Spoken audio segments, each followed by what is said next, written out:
Bonjour ou bonsoir et bienvenue sur un nouvel épisode de la Pause Podcast. On se retrouve aujourd'hui pour explorer un objet qui a marqué l'industrie de la beauté, le crayon de maquillage. Ce petit outil de glamour, souvent négligé, a une histoire fascinante qui mérite d'être racontée. Pour commencer, remontons le temps. Nous sommes au XIXe siècle, une époque où les soins de beauté étaient d'une toute autre ampleur.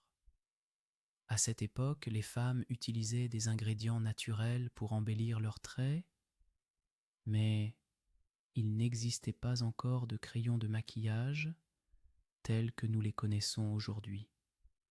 C'est seulement au XXe siècle que les pionniers de la beauté ont commencé à développer des formules modernes. Les premiers crayons à lèvres et à yeux étaient en fait fabriqués à partir de cire et de pigments, une innovation qui a changé la manière dont les femmes s'exprimaient. L'un des premiers crayons à lèvres a été créé en 1934 par la célèbre marque Revlon. Ce crayon en bois, simple mais efficace, a rapidement séduit un large public et a ouvert la voie à une multitude de couleurs et de textures.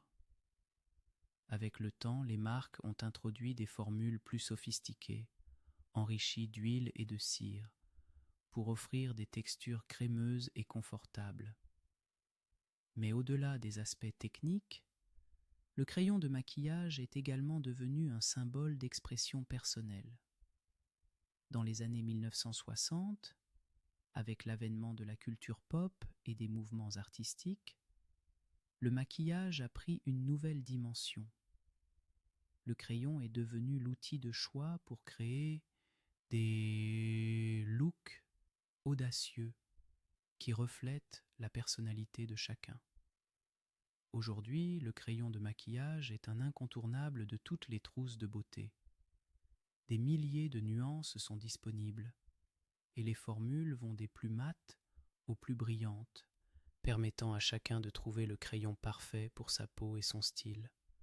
Alors que vous soyez une adepte des looks subtils ou que vous aimiez oser des créations plus audacieuses, le crayon de maquillage vous accompagne dans votre voyage esthétique.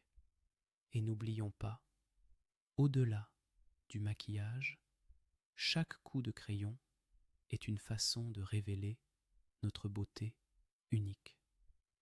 Merci de nous avoir rejoints pour cet épisode dédié à l'histoire du crayon de maquillage.